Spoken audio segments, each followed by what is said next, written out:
Selam aleykum, hürmetli teleseyirciler. Millet telekanalının efirinde haberler vakti stüdyada men Alime Kaybulaeva çalışam ve biz son kediselerden tanış etemiz. Akmezcit'te vaqtincha qurilgan 1,5 kilometrlik aylanma yo'l açıldı. Aydavchilar uchun bu o'ng'aytlama. Eskileskoyning sakinlari tushunchaga daldilar. Ular bu qishni gazsiz nasıl kechirajeklar ekan? Çok funksional merkezde qonunsiz navbatlar ile kurash faol suratda davom etdi. 3 hafta davomida ular belgilanmadi. Qrim tatar shoiri ve türkshunos Alim Bekir Chobanzadening asarlari taqdim etildi. Arxiv sergisi tilshunosning xotirasina bag'ishlandi. Bu videoga ma'lumot bizning yayınimizda.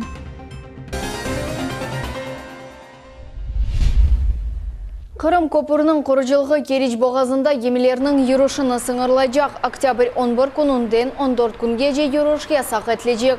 Harbiy dengiz flotining ve federal xavfsizlik organlarining gemilari hamda ko'pir quruvchiligida ishtirok etgan gemilar qatnay bileler.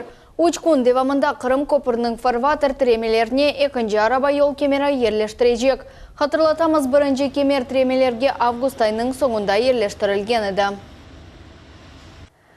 Akmezcit'te vaqtincha qurilgan 1,5 kilometrlik aylanma yo'l açıldı. Bu quruvchilikning Damartaq yarga alib bargan Akmezcit-Dubki-Livatki yo'lunda yerleşi.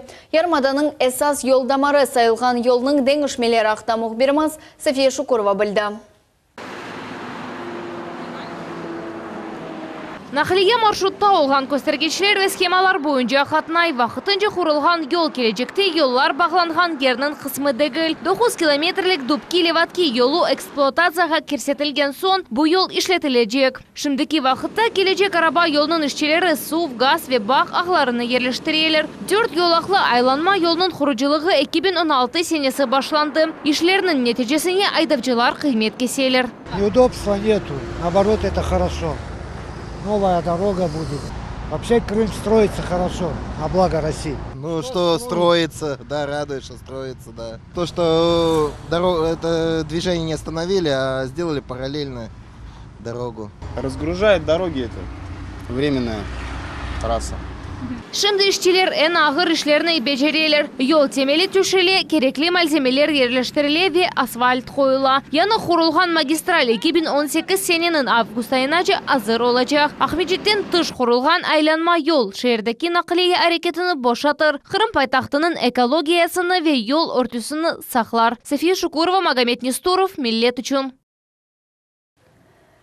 Qrim federal maqsadlı programma obyektleri boyunca plan beceriливінің yüksek seviyesine çıqa. Bu vaqtda Qrim Cumhuriyet başı Sergey Aksyonov haber etdi. Ularning amelga keçirivi boyunca 1 yıllık plan 90%dan ziyadagi becerilecek. Maliye Tavrida adlı trassaga Akmezcit'teki kollektorga Yaltadaki tonnel suv kirishine, bundan gayrı programmanın da bir sıra merasimlerine ayrılacak. Ularning fiyatı baş devlet ekspertizadan son 3 kerege arttı.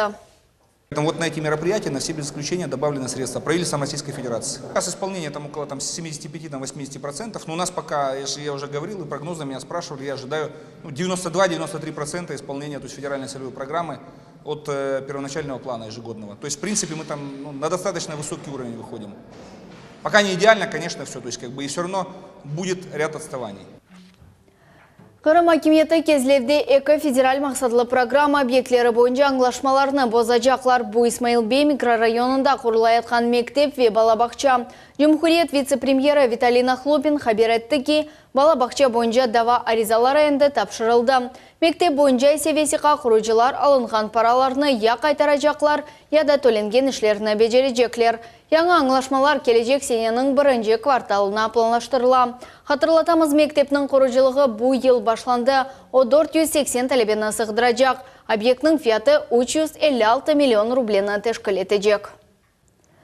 Mudofaa Nazirligi Suriye askerlerine karşı VKS uruvlar videosunu yerleştirdi. Belçikada ise trenler zabastovka sebebinden depodan çıkmadılar.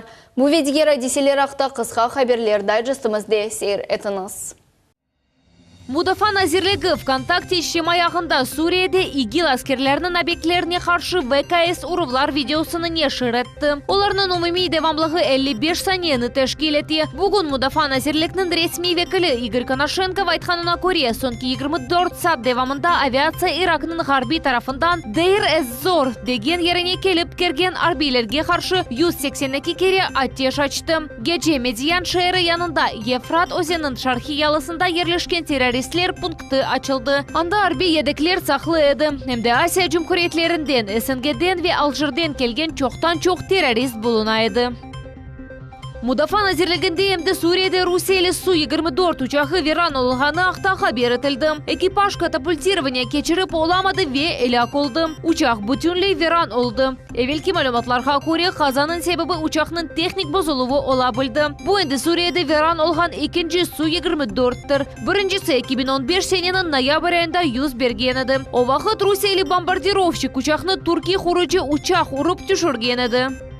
Belçikada trenlerinin yarısı zabastovka sebebinden depodan çıkmadılar. Brüssel'de yolcularga paytaxt metropolinin tek bir yolağı hizmet gösteriyor. Aman epası şehir avtobusları reske çıkmadılar. Belçikalılar öz kütlevi aksiyaları ile devlet hizmetlerine, nefakacı ve fiskal siyasetine para ayrılığı kesilgenine narazılığını bildiriyorlar.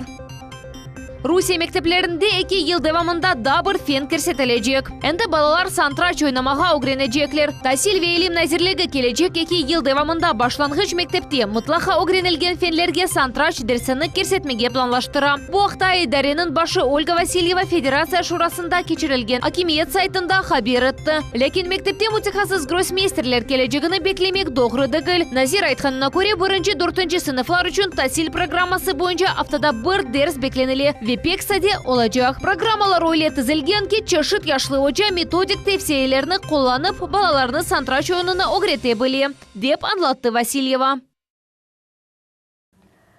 Çok fonksiyonel merkezde kanunsuz nöbetler ile kureş faal surette devam ete. Sonki 3 hafta devamında yalancılar tarafından zarar görgenler aman olmadı. MFC vekilleri aytkanına göre Kırımlılar zedecede katlı oldular. Bundan gayrı may dokumenты bölüklerinde imtiyazlı гражданлар kategoriyası için resmi saytta evvelden yazılmak mümkün ve Goskomregistr hizmetleri terminalında talonlar berili. Kanunsuz nöbetler ile adise bugün Yaltadan tış çok fonksiyonel merkezde kaydetildi. Нам не удалось установить лицо, кто именно вел этот список, однако были вызваны сотрудники полиции и были опрошены граждане, которые находились именно в этом списке. Было написано заявление в правоохранительные органы, и правоохранительные органы с этим фактом сейчас разбираются. По другим регионам республики на сегодня нами списки выявлены не были. Все идет в обычном режиме. По состоянию на 12 часов есть свободные талоны, и если говорить даже касаться Ялты, то вот сегодня по состоянию на 12 часов 30% талонов на услуги Госкомрегистра, хочется отметить, были в свободном доступе. Çok fonksiyonel merkezlerinin vekilleri гражданларның dikkatli olmağa çağıralar, cetvelge yazılmak ya da onu satın almak haqta bütün talaplar kanunsuz sayıla. Eğer böyle şey yüz berse, o zaman hukuk orçalayıcı organlarga müracaat etmek gerek. Yangi kış eski problemler, eski les koyunun yarısı 15 yıl devamında gazsız umur keçireler. Bu sene sakinler nasıl kışını keçireceklerini muhbirimiz Lilya Vejat sorab bildi. Ну вот, это наша печка, зимой у нас тепло только благодаря ей. Bu soba endi 15 yıldan beri çok balalı qorantani kış sovuqlarından korçalay. Ediye Tayfukova endi yaxşı bile. En esası kışlık odunu evvelden hazırlamak gerek. Her yıl qoranta emde bir balon gaz satın ala. Готовим тоже на привозном газу. Надо покупать баллон. Баллон стоит 1000 рублей. Хватает его на месяц примерно. То есть постоянно вот такие расходы, которые мы не тянем. И это не только нас касается, нашей семьи, но и всех окружающих соседей. Eski les yani Skvartsova köyünde 97. sene evlerge gaz keçirip başladılar. İşler yarı yolda kaldı. Bugünkü gün gece masivinin bir kısmı gazsız ömür geçiriyor. Soğuk kışta ailelerinin ekseriyeti elektrika ile kızınalar. Lekin evlerini tolusundan kızdırmakның çaresi yok. Мы не можем себе позволить провести газ. Поэтому получается так.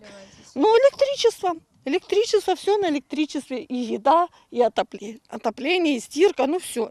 Кызынув виле агырлыкларга кой сакинлери алыштылар. Мында эвелден одун азырлана ве газ баллонга пара топланыла. Сакинлер газ кечирмек үчүн шахси тертипте муражат эте билелер. Чокусы коранталар бунун үчүн пара топлап уламайлар.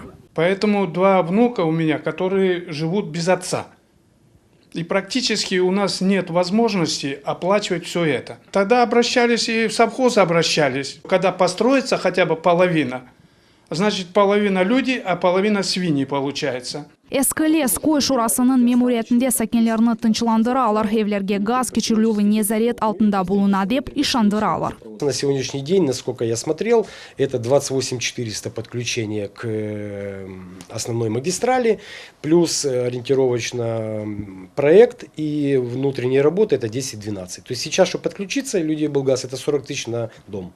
То есть если для людей это как бы необходимо, то можно 40 тысяч в течение 3-4 месяцев Горгаз в плановом режиме сделает. Если нет, ждем включения в общую программу, выделения общих денег. Газ олмаган evlerге якарлык кечирилүүгү боюнча программалар иштеп чыгарыла. СКЛС кою 2020 сенеге районлар газ или темин этилүүгү боюнча умумий программага кирсетилежек.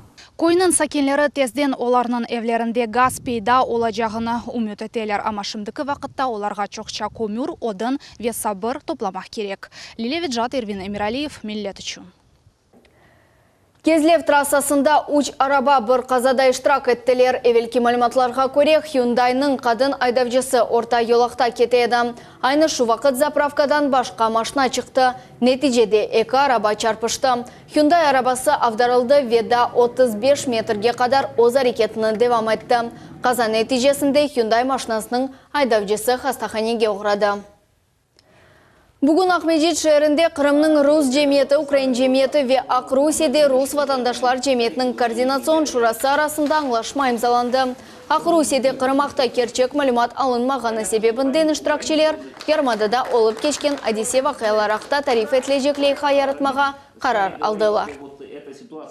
Мы очень надеемся со стороны украинской общины, что сотрудничество с Координационным советом руководителей белорусских общественных организаций принесет пользу нашей ассамблеи славянских народов в развитии, в сотрудничестве, тем более это международное сотрудничество, что, естественно, будет положительно сказываться на нашу общую работу, на нашу общую цель, которую мы все преследуем. В наших организациях, в русских организациях за пределами России очень много украинцев. Они не хотят идти в украинские организации, потому что там ассоциируется с Порошенко, с хунтой киевской и так далее. А вот сейчас стоит вопрос о том, что многие украинцы, они выражают желание присоединиться к Союзу России и Беларуси, видят будущее Украины в нашем союзном пространстве. И, конечно, они хотят высказывать свои слова и свою речь. И это очень важно, потому что до этого такой возможности просто не было. Орқапы койның янында араштырыcılar князь Долгоруков ордусының 861 аскер қабірлеріні таптылар. Олар Русия Турк женкінің девіріне, яны 1768-1774 сенелеріне айыттыр. Бұл вақытта Меркези Таврида музейінің матбуат қызметі хабар етті.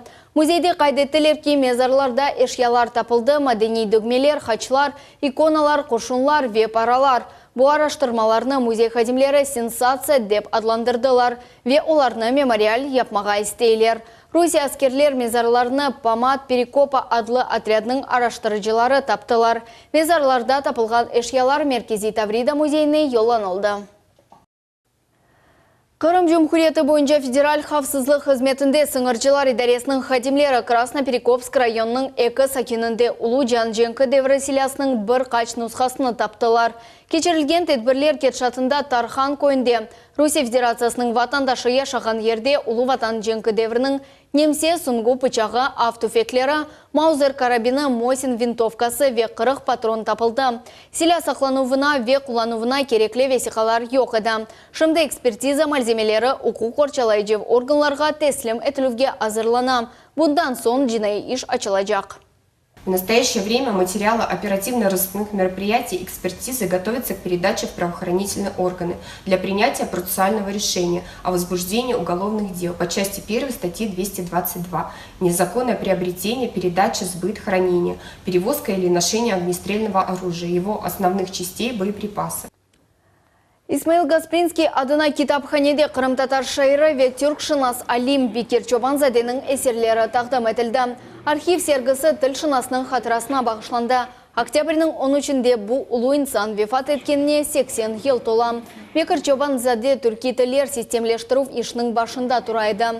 О оз туған тілі иле берабер бір қач Авропа тіліні біледі. 26 яшында Экі Авропа университетінде профессор унванына қазанған еді. 1922 сене Вернадский адына Таврия Милли университетінің профессора, сонрайсе оның ректоры олды.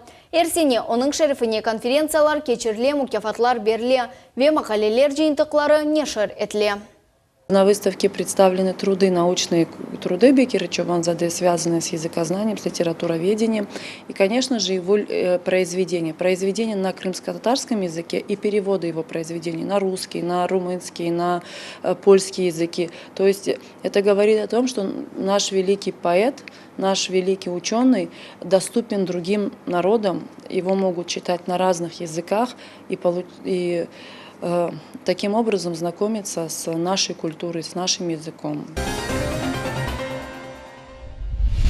Судах регионының сук сала койының умум тәсіл мектебі 30 китапны идея оларақ алды. Анда Исмаил Гаспринский медиа мерkezінде нешір олынған китапларының тақдимнамесі олып кечті. Исмаил Гаспринский медиа мерkezінің мүдірлігі тарафындан мектеп китапханесіне Қырым-татар классик язычыларының малюмат эдебият ве Қырым халқар ақында китапларыны идея еттілер. Меня очень радует, что здесь много национальных классов, где дети изучают крымско-татарский язык, что дети такие открытые, искренние, с радостью встретили нас и реагировали очень бурно, да, на наши журналы «Крымско-татарские Йылдыз», газеты «Ины Дунья». Были рады видеть авторов крымско-татарских живыми, да, как они были рады с ними познакомиться. Бундан да гайры ожалар веталебелер ичун Аблезис Велиевнын боевые офицеры, Эльмира Черкезованын Крым-татар ресамлары, Урие Эдемованын Вияш язычынын Гульнара Ильясованын китаплары тақдим етілді. Йылдыз меджмуасының баш муариры Дилавер Османов меджмуа Крым-татар эдебиятыны, медениетыны ве тіліні популяр еткенini қайдетті. О ожаларға веталебелерге Қырым-татар Йылдыз меджмуасына yazılmaға тевсие етті. Бұндан да ғайры Йылдыз ақында бір қаш сатыр оқыды. Çünkü öyle bir söz var. Tili barının ili бар дейлер. Егер тіліміз olsa, demek тіліміз yaşasa, inkişaf etse, demek bizim geleceğimiz var ve bizim ilimiz var demege mümkün. Şu maksat ile biz bir yerde hem jurnalını, Yıldız mecmuasını tekaran talebeler arasında tanıtmak için geldik. Yıldızga bağışlagan bir kaç satırım var edi. Men belesem o yaxşı akseti onun Kırım-tatar cemiyetinde, Kırım-tatar edebiyatında emiyetine. Bir kaç satır. Umut verir muşkul günde söndürülmez iç sert yerler, sarsa zulme, kıyamette asker olur saf şiirler, yatlar gelir, yatlar keter, kamçılangan tuğan тілім, halkım için oldun asker, boysunmagan menim ilim. Ожалар куванч или идеяны кабул еттілер. Оларның сөзлеріне көре мектеп милли дегіл. Амма 24 сыныфтан 10 сынып Крым-татар тіліні терен огрене. Мы очень рады, что в нашей школе дарятся журнальчики и книжки, очень довольны. Я думаю, что наши учителя и дети будут с удовольствием читать эти журналы. Якын вақытлары медиа мерkezінің реберлері, язычылар ве жемиет әрекетчілері Қарасув базар, Бақчысарай, Векезлевдегі милли мектеплеріні зиярет етмеге планлаштыралар. Бұл сене медиа меркез тарафындан 10 китап нешір олынды. Сененің сонына да 15 меджмуа басылacak. Қайдетмен керек ки бұйық диққат бала эдебиятына ве яш язычыларының иджадына айрыла. Султания Истакаева, Иван Евдокимов, Миллет үшін. Шымділік бұл әпсі мәлімат саат 21:30-да есе кележе хаберлер информацион программасына Асана Бебулаев иле қачырманыз. Көршмек үзіре сақлықпен қалыңыз.